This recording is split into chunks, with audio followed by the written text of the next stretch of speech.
Hello everyone. Today is Nifty Rebalancing. So what's new in it? Second, why the energy stocks became very positive now? Third, update regarding the Indian commercial banks liquidity. And finally, current geopolitical developments that could impact our market. All we are going to discuss in detail in today's market report video for 30th September 2025 for the Indian stock market in terms of Nifty and Bank Nifty.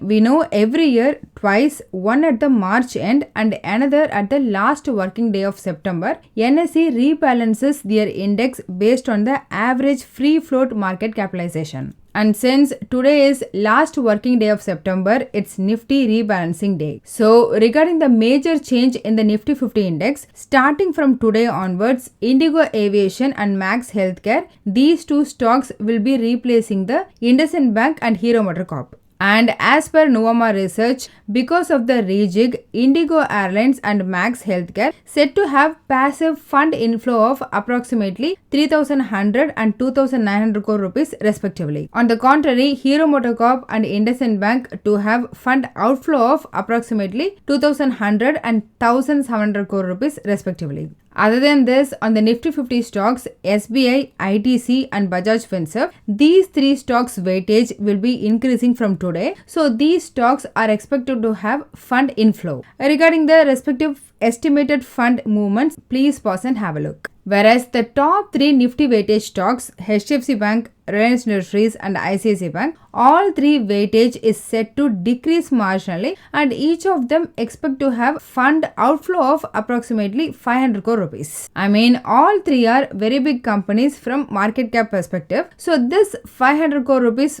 fund outflow will likely be absorbed by regular day-to-day liquidity. I don't think we will see any major impact because of this. Moving to the next Nifty 50 update. Solar Industries, Siemens Energy, Mazagon Dock Shipbuilders and Hindustan Zinc will be added in the index on the place of Indigo, Dabur India, ICICI Prudential Life Insurance and Swiggy. Then regarding the respective fund inflow and outflow, please pause and have a look. So those were the quick takeaways from the today's Nifty rebalancing. Moving to the second topic, if we see yesterday's price action, despite the broader market negativity, oil marketing companies such as BPCL, HPCL and Indian Oil rallied around 3 to 5%. So the question is why? All thanks to our Union Petroleum Minister Hardeep Singh Puri. In an interview, he expressed his concerns regarding the undervaluation of Indian PSU energy companies. He said last year these three companies, Indian Oil, HPCL and BPCL together accounted for 3.3% of all India's corporate profit. However, their market value was less than 1%. So he wants to value unlock in these companies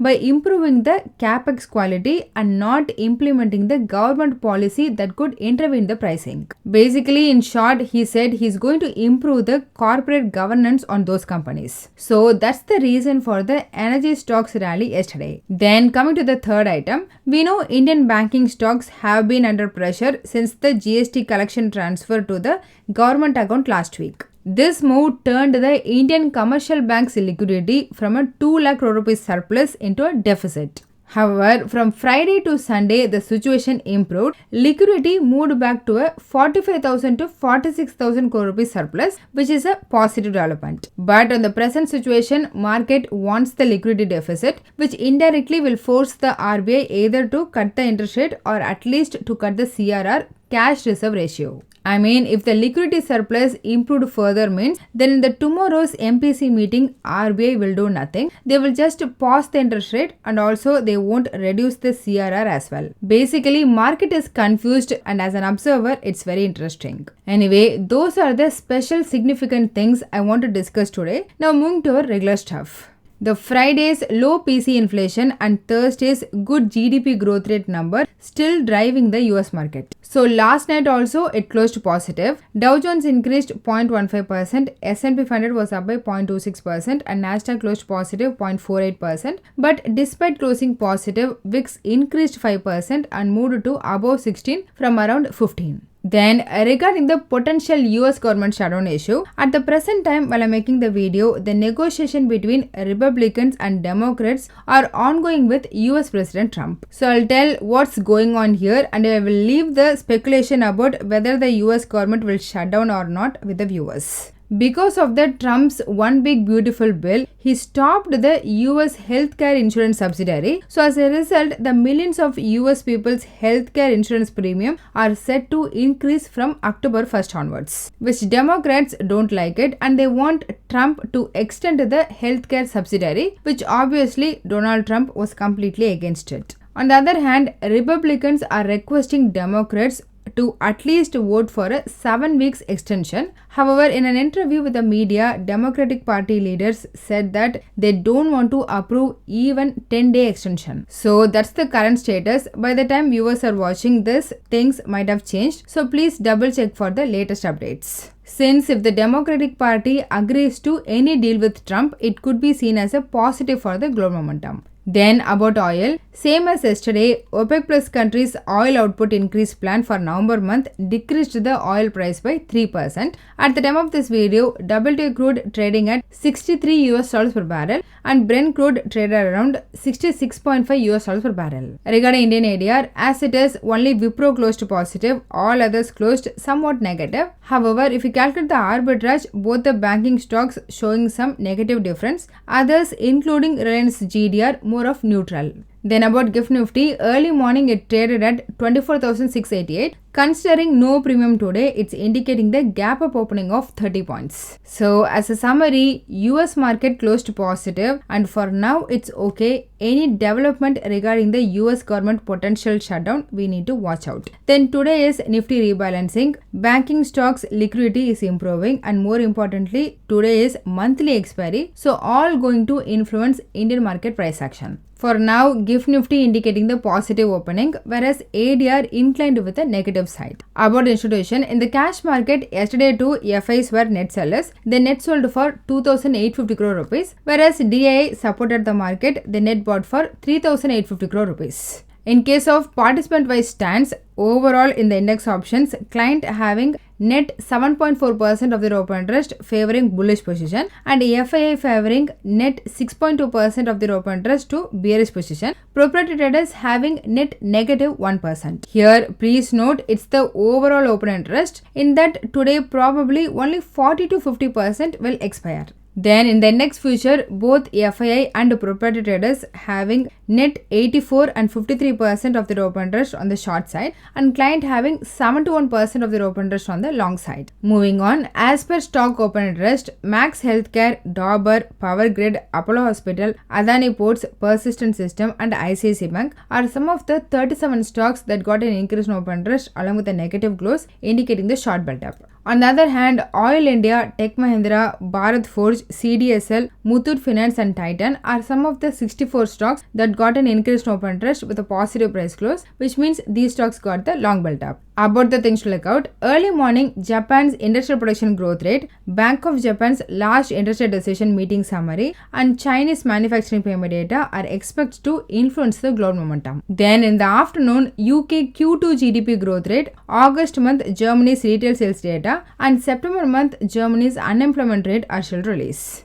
And in the night, Germany's consumer inflation and for US CB consumer confidence and very important number of available job openings at the end of August month are the important items we need to keep an eye out today. Coming to technical, Nifty opened 70 points gap up and climbed up to near 24,800. However, it could not sustain those gains for long and closed at around 24,630. Thus, on the daily chart, Nifty formed a bearish candle with an upper shadow, indicating persistent weakness in the market. In addition, it remained below the 20, 50 and 100x moving average as well as below the million of the Bollinger Band. Furthermore, RSI stayed below the 40 level and MACD also inching down towards the zero line with a negative crossover.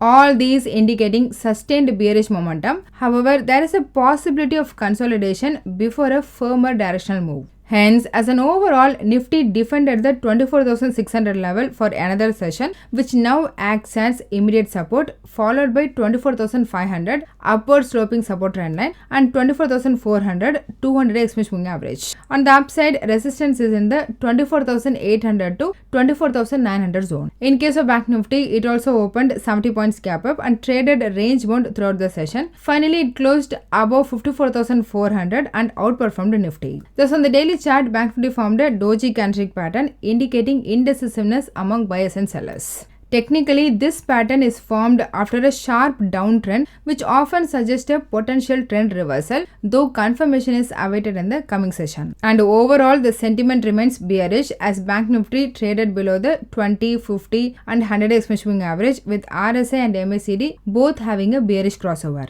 All of this indicating that bearish pressure may persist unless a reversal is confirmed.